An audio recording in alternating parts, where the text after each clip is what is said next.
Okay, I was just waiting for the video to start. But hey guys, it's Shan Crawford, life transformation coach, and life transformation coach. I always trip up over that word, but I am doing a masterclass today for the power exchange from mental health back into your hands. I just wanted you guys to see my face really quick to put a face to a name because my face will not be showing while we're doing the slides that I have together for you for this masterclass. But I am going to go ahead and pull up my slides so that you guys can see them. Okay, so using mental health to your advantage to live a life that you love. I'm excited to share this with you guys because if you guys don't know me, and I'm going to tell you guys a little bit about myself in just a minute, I'm very passionate about mental health. I have dealt with that myself, dealing with major depression for 10, maybe 15, maybe even longer than that years of my life. And in the most recent years, dealing with some anxiety. So it's really important to me to connect with people who understand what it's like to go through that and share with them what I've learned about coming through that on the other side, not only as a life coach, but personally in my own life experience. And then with all of the people that I've worked with over the last almost 10 years doing this. So let me pull this up. Of course, my face is gone now, but like I said, I was going to tell you a little bit about myself. So I started life coaching in 2017, and I worked in mental health and behavior for almost 10 years. So basically, since I came out of high school, when I was in high school, I did graduate with a college degree at the same time. So at 17, I was a little bit advanced for my age. I also went into the military and I worked in mental health in the military.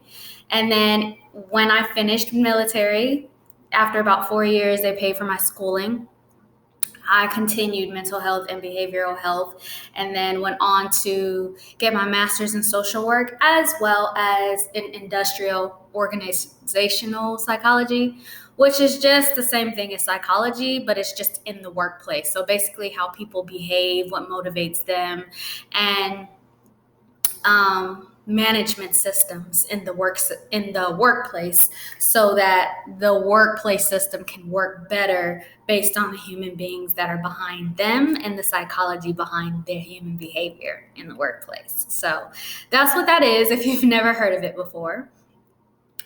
And over all of these years, I've helped over 3,000 clients change their perspectives and their lives with all of my insights in my group classes, as well as one-on-one coaching. So there's some clients that I've worked with one-on-one, and then there's clients that I've had group classes with where we would have maybe a session of 30 or 40 people, sometimes 10 or 12 people, and talk about what they're going through.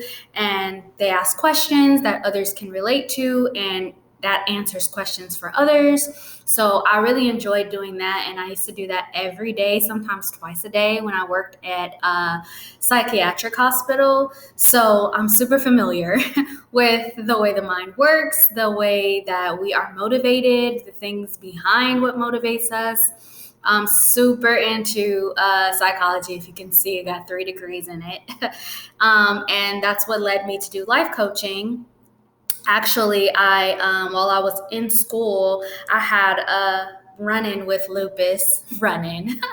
Well, I was diagnosed with lupus, and I also, of course, like I said before, dealt with major depression before even the lupus came. So it kind of put me in a state where I had to refigure out what I was going to do with myself as far as working for other people, because being on their clock and then my body not responding the way that I wanted it to, I had to end up I didn't have to end up doing this. I ended up deciding that I wanted to work for myself, but it's always kind of been in the back of my mind. Even since I was a teenager, I always thought if I didn't work for myself, that I would at least work for a really small company with like 3 therapists or something, because that's what I wanted to be before I went to the military, was a therapist.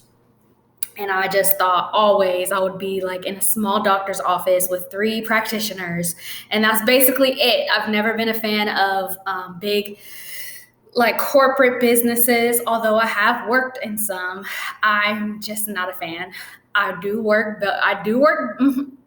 at my best alone, but I can work in teams because I do understand how people work. And especially being that I went to school for that. But today, I'm teaching others everything that I know and what has worked for my clients in the past to significantly improve life quality and what helps you and them, and for me as well, live our best lives. Okay? So I just want you to imagine, put a picture in your mind, visualize right now what your best life really would look like. Like, have you ever actually taken the time out to figure out what your best life would entail? A lot of us, when we've gone through depression for so long, we've started losing sight of dreams. And sometimes our dreams can be smaller. They could just be playing outside with our friends, but our friends, playing outside with our kids.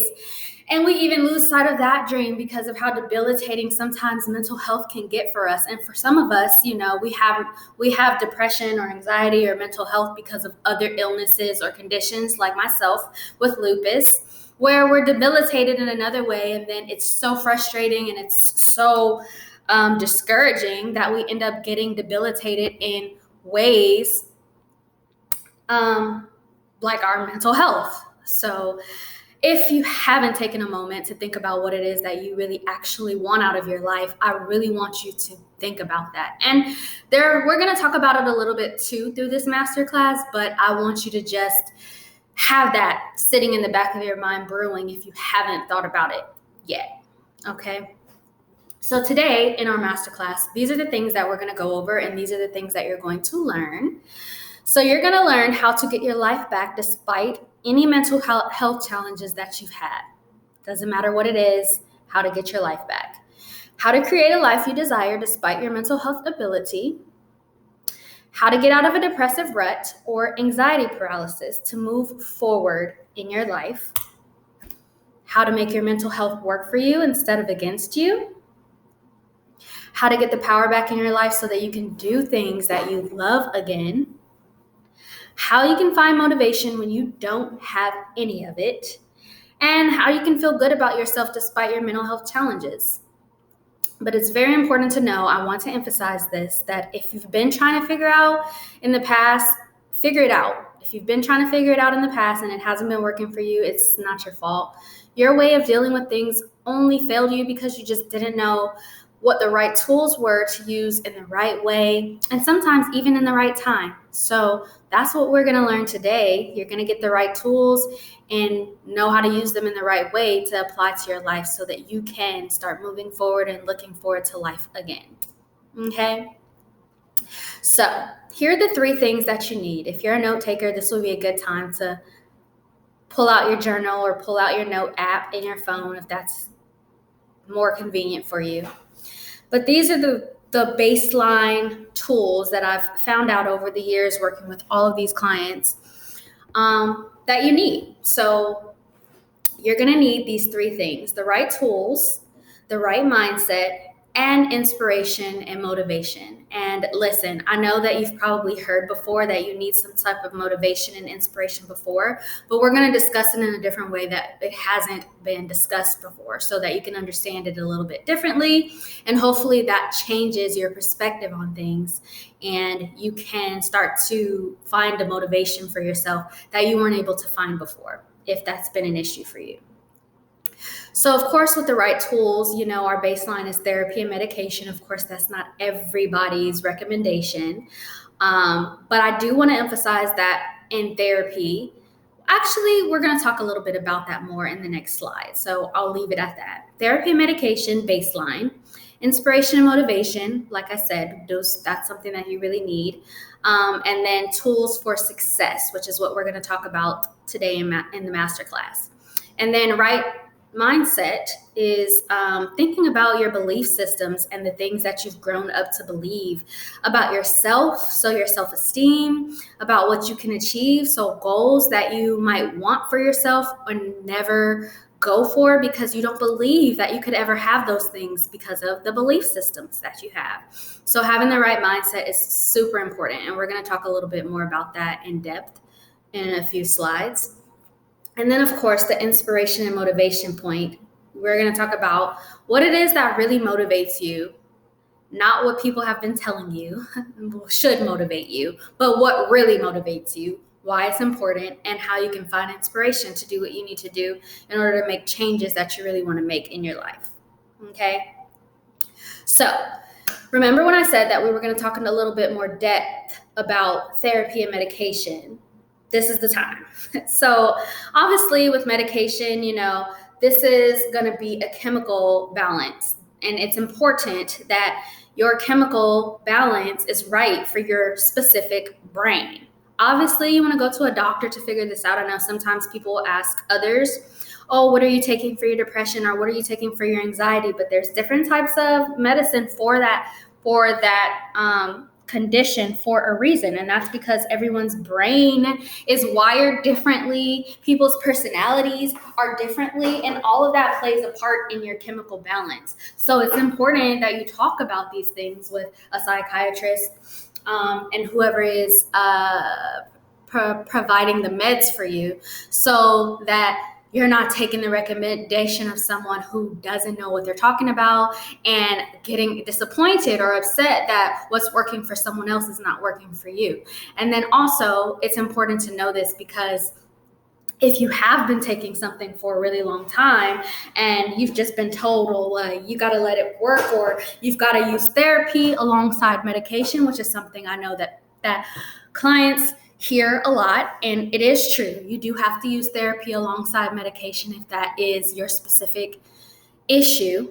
You have emotional processing or trauma to work through, then it is important that you use therapy tools with your medication. But if you don't have the right medication, no matter how many therapy tools you use, your medication can still let you down because it's not the right chemistry for your brain. So it's really important for you to know that and to advocate for yourself if you feel like you've been on a medication for a super long time and it's not working. And sometimes you can take it for years and years and it stops working after. It could be 5, 7, 10, 20 years. You could be on the same medication, and your body chemistry can change as you age or as life events happen, sometimes giving birth, or if you have an illness, or if you had a surgery or something like that, or just natural hormone changes that happen within your body as you evolve. It's just human for our body chemistry to change as we age. So if that happens and you feel like it's no longer working for you, it's important to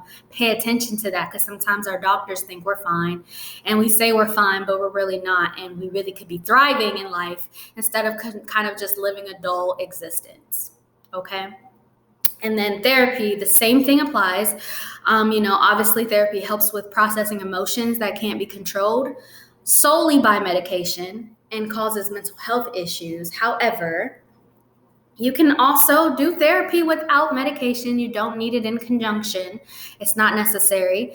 But paying attention to your therapist is just as important as paying attention to the medicine you take, because if you have a therapist that you don't feel safe with, or you don't feel like understands you as a person, although they are professionally trained to help you, sometimes they don't have the talent, the natural gift, or the skill set quite yet built up to help you in the right way.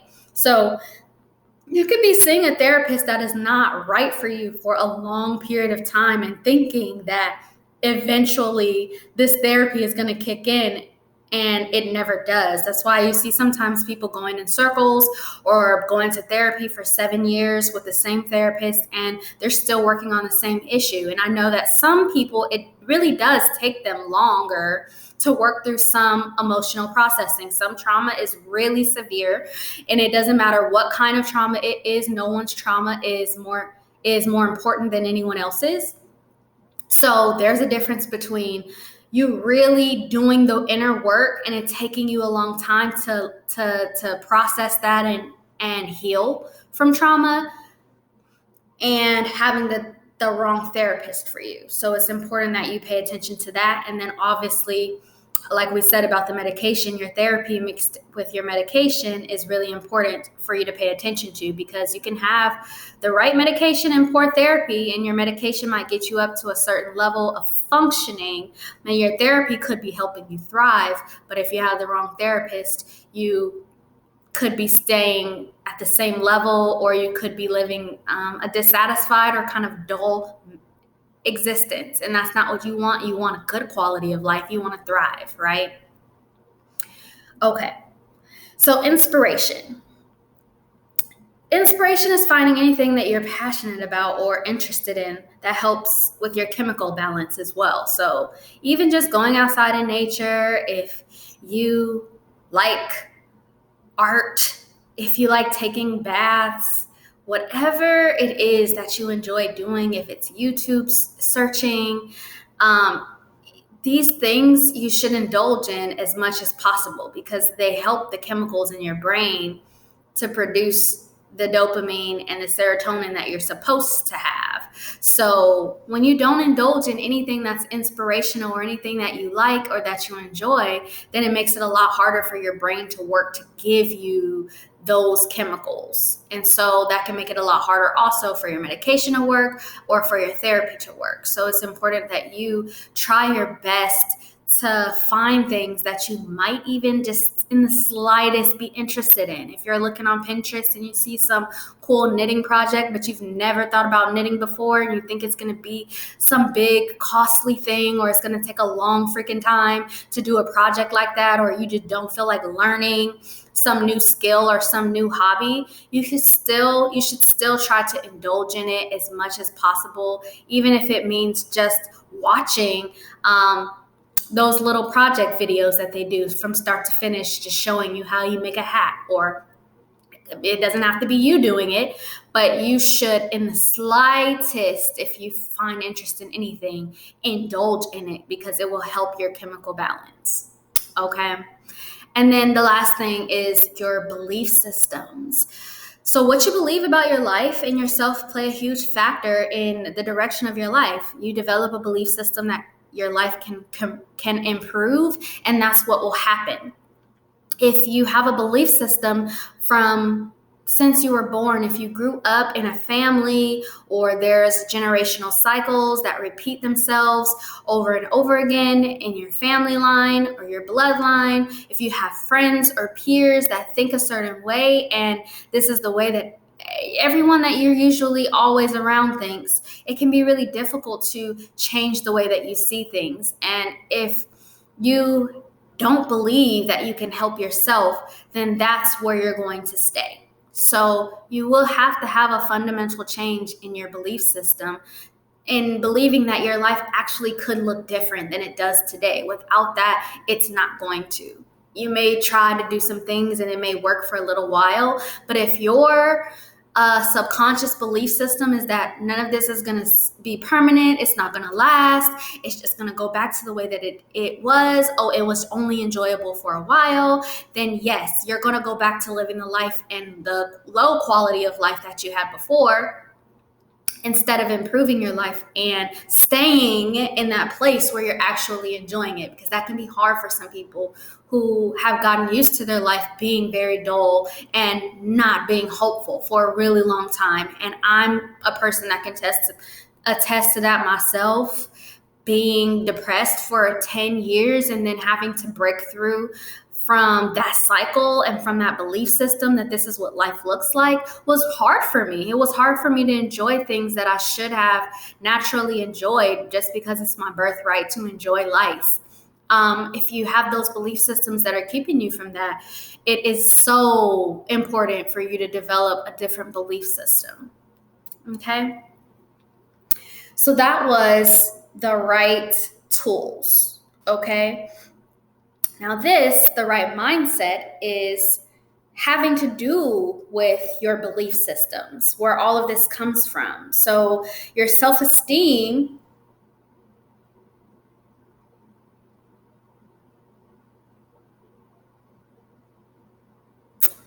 oh, you know what? I was supposed to change what it says under there. So just ignore that because this was a really long masterclass and we're just we're gonna wing it because I know what I want to say, but it just says the same things that it said in the last slide. But regardless, your self-esteem is important because if you don't believe that you can have anything different, if you don't believe that you deserve more, then you'll never do the things that it takes to strive for more. So you have to improve your self-esteem, which is something that, I work with my clients to do.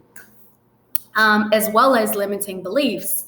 So limiting beliefs are the things that goes along with deservedness, thinking that there's never enough money, maybe there's not enough abundance for everyone, maybe there's not enough joy for everyone, maybe if you enjoy something that the other foot is going to drop. That's something that I definitely dealt with for a long time until I changed that beliefs, thinking that if something good happens in my life that I have to always wait for the other foot to drop. And I know a lot of people have those beliefs. Over the years, I've talked to so many people who have been depressed for so many years, and when something good happens to them and they can't even really enjoy it all the way because they really believe that something else is coming along to kind of kill that joy because that's what they're used to. It's what they believe, and then it manifests into the reality. So the cycle just continues to happen. So it's really important that you are mindful of that so that you can change those limiting beliefs. Okay? And then your influences. If you have people around you, just like I was talking about, if you grew up around family members or you have friends that believe these things that are not helpful to you growing into this new life that you desire or this new person that you desire to be, or if they're not in alignment with the new experiences that you want to have, then it's really important for you to pay attention to the kind of influences that you have on your life. It's not just your friends and your family. It's also the kinds of things that you read, the news that you watch, and the TV shows in the movies that you watch. It influences the way that you think. If you're always watching horror movies and crime documentaries that are showing how horrible people can be and to be afraid of life, then it's going to be hard for you to open yourself up to experiences that may have no threat on your life actually, but you're just influenced by the things that you consume every day that are making you believe that you should be afraid of experiencing these new things, right? So that's what influences have to do and play a part in this. And then your thought patterns, that's all of these combined. Your thought patterns will have to change. So that's something that you can process in therapy, definitely. If you haven't worked on that in therapy, that's a really good tool to have, is learning, I believe it's called cognitive behavioral therapy. There are a few different names for it, but cognitive is just of the mind. And changing the way that you're used to thinking into a new way of thinking takes practice and discipline, just kind of like going to the gym and wanting to lose weight and eating healthy. It's not easy to do because your reflexive mind is always going to revert back to the way that you've been thinking your entire life. So you have to practice changing your thought patterns, which you can completely do on your own, but I would recommend having someone to help guide you through that, especially if you deal with things like depression and anxiety, because they can give you a lot of thought patterns that are not I don't want to say not real, but distorted. They can give you a lot of distorted thought patterns that you really can believe about yourself and can find hard to change, because that's what depression does. The distorted thinking, that's what anxiety does. It has you thinking in a distorted way. So I would recommend definitely working with someone that knows what they're doing to help you to change those thought patterns, because you definitely don't want to develop a new thought pattern and that be a distorted new thought pattern as well. And it was just like pointless. Okay. So inspiration and motivation. All right. So this was the thing I was telling you about, that is a little bit different from what you've heard before. Okay?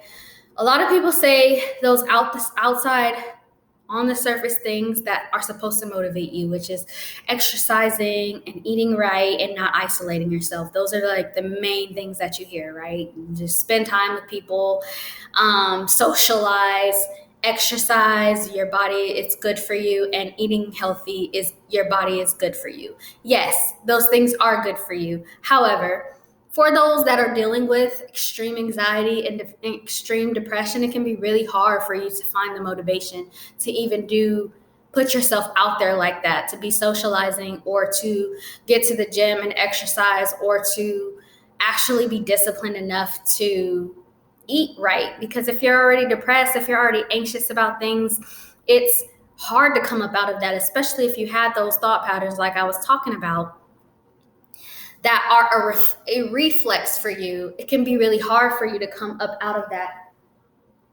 thought pattern. So I want to make sure that I include these other things that I have seen be super helpful for all of the clients that I've worked with, in conjunction with the surface level motivation that you hear about that is helpful to you. Okay? So 4 things: personality type, likes and dislikes, strengths and weaknesses, personal motivation and inspiration. Okay, so what does personality type have to do with your motivation? Knowing your personality helps you have an advantage over what will most likely work for you and what won't. We read self-help books, we hear from these inspirational people about what works for them, and then we try it and it does not work for us because that is not our personality type. A type A person could be high strung. They need to be productive and they need to be running around doing stuff to make them feel good about themselves. You may be a laid back and chill person. Maybe you need to go to the beach and relax and chill, not run around and be productive to feel good about yourself. So if you're sitting there trying to do something that another personality type would suggest for making yourself feel better and making yourself feel inspired and motivated, then it's going to be an uphill battle, and it's going to be so much more difficult for you to do the things that will help to inspire you. Does that make sense? Okay. Likes and dislikes. It's very similar to your personality type. Being honest about what you like will prevent you from hitting so much trial and error to find out what works for you and what doesn't. As you figure out what it is that you really like about life, you're going to just gravitate towards the things that you like instead of, let me try this, even though I'm not sure if I'm going to like it or not. You know what you like and what you don't. You do. You really do. And even if you haven't heard of something before, there's intuition, there's things that on a deep subconscious level, if you know if you might like something or not.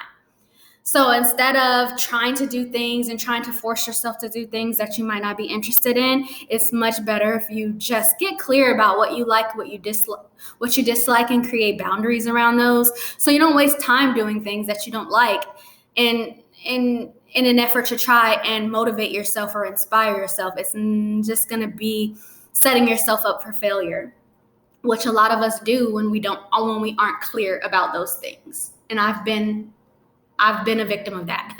So that's very important. Okay, strengths and weaknesses. So this is a higher level of being self-aware. It's one of the most important tools in finding what will help you and what will work against you when you make life changes. So if you know that this is going to be difficult for you to do, then you can set yourself up for success instead of setting yourself up for failure and saying, okay, tomorrow I'm just going to get up and start going to the gym.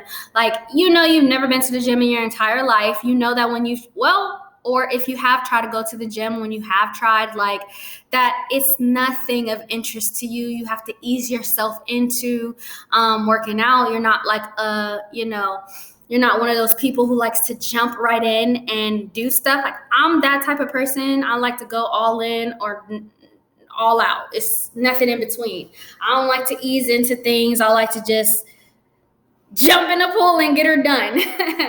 And that's one of my strengths. It would be a weakness for me to slowly ease myself into things because I lose interest in things if I'm going too slow, if I feel like I'm not making progress fast enough. I know that that's going to be a challenge for me to keep up with if that's how I approach something. But if you're the opposite of me, and you know that it's a strength for you to pace yourself, for you to be in a routine if you like structure, and it's a weakness for you to be spontaneous and kind of jump all around or try to do 100 things at once, then instead of setting yourself up for failure and trying to do things that are a weakness for you, you can set yourself up for success and do things the way that is in alignment with what your strengths already are. Make sense? Okay, and then lastly, personal motivation and inspiration. This is what I was talking about, guys. Okay, so being honest about your intrinsic motivation can change the entire trajectory of your freaking life and your ability to do things. People are not as honest as they should be with themselves about what motivates them. And this is what I was talking about. Okay, so we have outside motivating factors. So outside motivating factors could be your parents want to be proud of you because you're a success. You went to college because that's what everyone in your high school thought was the key to being a successful adult or making it or fitting in, or you would be considered a loser if you didn't go to college. And outside motivation would be working a job that you freaking hate because the money is good, but you really don't care for the job. It's highly stressful. If there was another job opportunity that came along and it paid you the same, you would definitely leave that job. These are outside motivations because other things are influencing us to do what it is that we think we should do to get the results that we want to get. Intrinsic, inside motivations are the things that we really actually care about to our core. And it's just so crazy to me how many people I come across that do not know how to be honest with themselves about what they care about to their core. I'm going to give you an example of this because it's different for everyone. So it's hard for me to say some vague answer. For me, when I was probably 19, 20, something like that, I was married. And, I was young. This was a fresh, marriage. And depression is something that I was kind of used to dealing with, and I was functioning depressive. So the way that I operated and everything that I did in my household that was normal to me was not normal to my husband at the time. And even though I may have been told I was depressed, it wasn't bothering me as much as it bothered me when I saw it affecting my husband. And if I didn't have my husband at the time to motivate me to try to take medication, because for me, taking medication and all of that kind of stuff, like it was an outside motivation for me, to be honest with you. Because I felt like I could weather the storm myself. I felt like I could figure this out. I should try to figure this out without taking medication. And I didn't really want to take medication. I didn't want to there was still a stigma, even for me, that working in mental health for all that time. Well, when I was younger, it wasn't that much time, but still. There was still a stigma around taking medication for mental health. And I didn't want to be one of those people that took that. Or to be labeled crazy. And that was like an outside motivation for me not to take the medicine. But I did not want what I was going through to cause my husband to suffer, because that's what I cared about a lot more than I cared about myself at the time. And if I didn't have my husband there to push me to start taking medication to even see the improvement in the first place in my life, I don't know if I was still, even to this day, I might not have ever taken depression medication. But that was because there was an intrinsic motivation there to satisfy or to please my husband. And that's what I mean by it being an inside and honest assessment of what you think motivates you, because sometimes what motivates us, we don't want to say out loud. We don't want to admit to ourselves even, because it might be embarrassing. It's not something that someone else would advise you to do. And if you were to tell someone about it out loud, you might be embarrassed. Like, I definitely would be embarrassed to tell someone, "Oh, I'm only taking medication because I want to please my husband." But it changed my life, because if I never would have tried at least taking the medication to see that it could make a difference in my mood and make it a lot easier for me to go through therapy and get through therapy, then I don't know where I would be today, child. I do not know. And that's just an example of what I mean of being honest with yourself about what really motivates you. We all have some inner motivation, whether it be our dog, whether it be our child, whether it be really still wanting to seek the approval of our parents. Even if it's something that starts off as an unhealthy motivation, you have to be honest with yourself about that, because without that honest motivation to push you to do the things that you're not comfortable with, you may never do those things. And those things that you have to do or need to do to change your life could be the difference between what your life looks like now and the life that you desire and you want to have.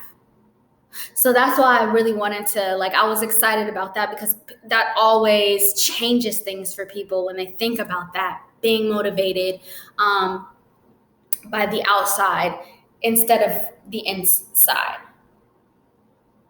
Okay. So that concludes the 3 things portion of the masterclass. I promise that it's not too much longer. I do want to talk to you a little bit about life redesign, because this is something that I work with my clients with in order to change their lives. And this is how I encourage them and empower them to take their power back and help make mental health work for them instead of against them. And this is that part of that we're going to talk about. Okay, so when I was telling you before to imagine what your life would look like, I was serious when I meant that. Like, what do you want your home life to look like? What do you want your work life to look like?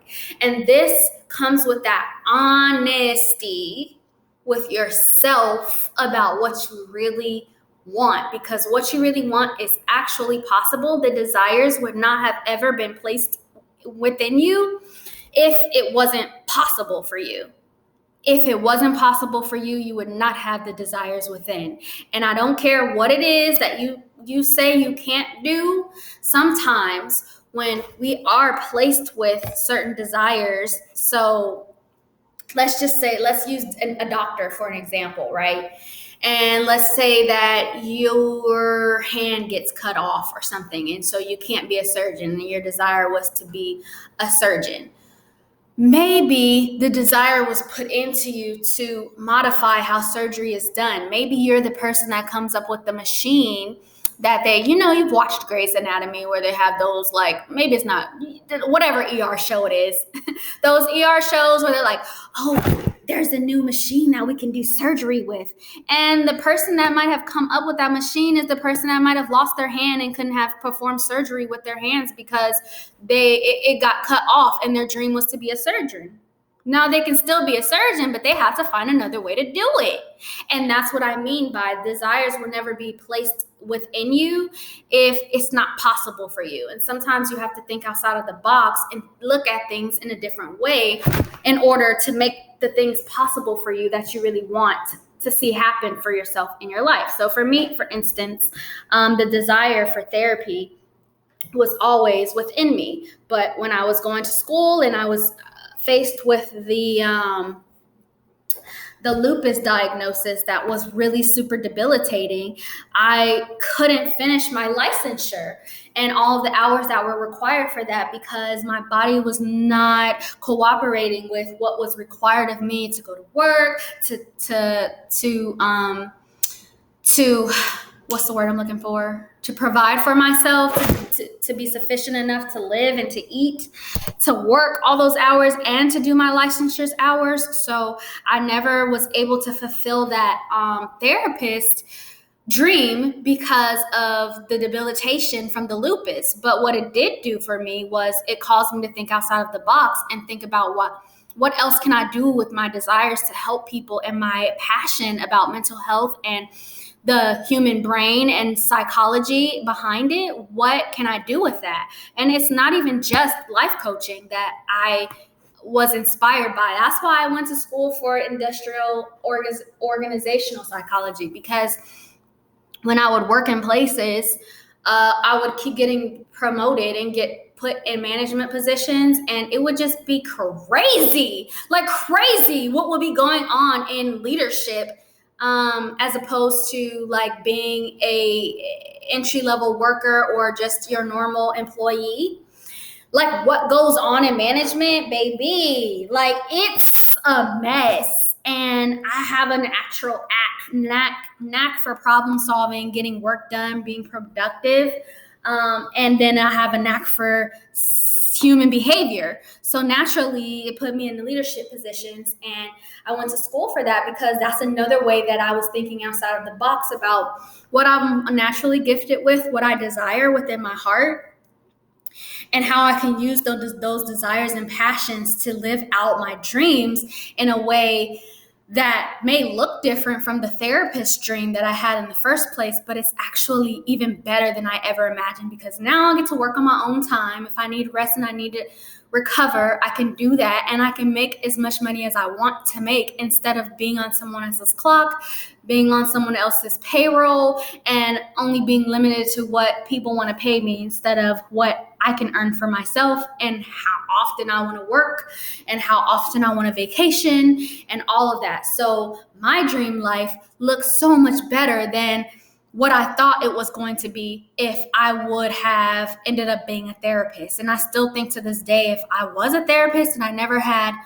lupus to make me think outside of the box, or major depression to make me to kind of guide me along my pathway to get here where I belong, that I wouldn't be living as good of a life, honestly, as I am as in the freedom of doing what I love to do on a daily basis. So that's what I mean by really thinking about what it is that you desire. Desires never being in place within your heart without it being possible for you.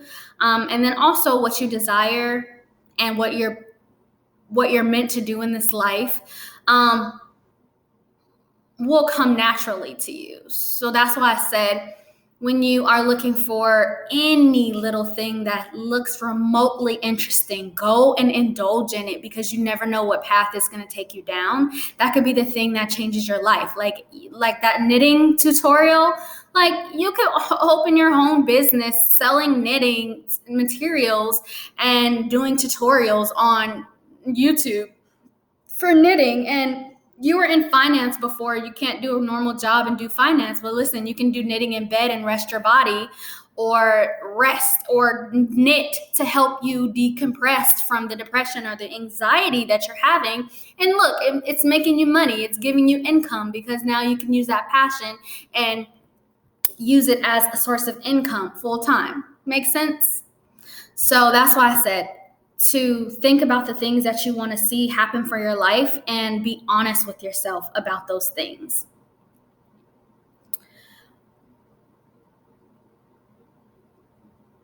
It's important for you to incorporate these other things, because therapy and medications aren't always enough. If you aren't sold on what motivates you, look deeper. You can be motivated, you just need a new approach. That intrinsic motivation is what's going to be the thing that sets you up for success instead of failure. It's helpful to use this approach. If most of the people in crisis and the individuals were able to change their perspectives about the tools they were using for the last however many years they were in therapy or taking antidepressants or anxiety medications for, if they could use this and change their perspective about it and be successful using them, you can too. And so did I. And it's also based on the way that our brain naturally works. It's just the natural understanding of human psychology. It's just that we aren't always privy to knowing those things about ourselves unless you have people there to study those things and to tell you and to help apply them to your life, specifically tailored to who you are as a person, which is why those things I was talking about, being motivated and being inspired in a way that's true and honest to you, is most important. Also, this approach helps to psych you up for making changes when you can't rely on your doctors or medications to do it for you. Those little sparks of inspiration that you follow, those are the things that are going to catch momentum and help you to stay inspired and keep being inspired to do the things that will motivate you to keep going. And this is based over 100 years of recorded psychological research. I'm not just pulling this out of my ass. And all these clients that I've worked with over these years have seen this work for them as well, even if their doctors or their therapists have been telling them, those surface-based motivations that I talked to you about, being honest with themselves in those group sessions and even my one-on-one clients about what they really want is the game changer, honestly. So, I'm sorry. Nale? I'm so sorry.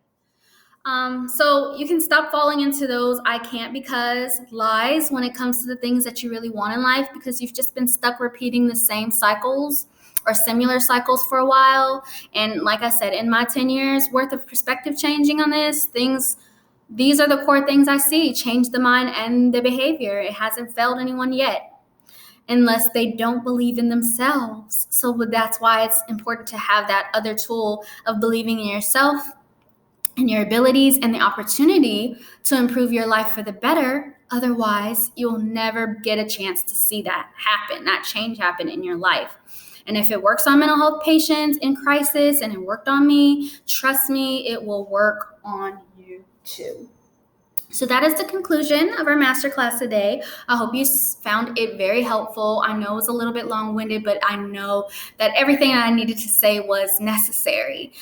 So if you want to work with me to help beat the mental health control over your life and get your power back so that you can live a life that you desire, you can reach out to me and contact me by email at Shan, like Jackie Chan, Shan, CHAN, at beautyofgrowth.com. Or you can book a session with me at calendly.com/ShanCrawford/strategy-call. It's there for you if you want to write it down, or if you want to go there now and book you a session before you forget. And then if you want to enroll directly in my mental health power switch program, I have left the link there. I do like to talk to people at least by email or through a session before I enroll. But if you know that this is something that you want to do for sure and you want to go for it and just enroll now, the link is there for you to enroll directly in my mental health power switch program. So thank you for spending this time here with me. And like I said, hopefully it has been helpful for you. And that includes our masterclass. I hope to see you again. I hope to see you in my inbox or on my calendar. And I'll talk to you later.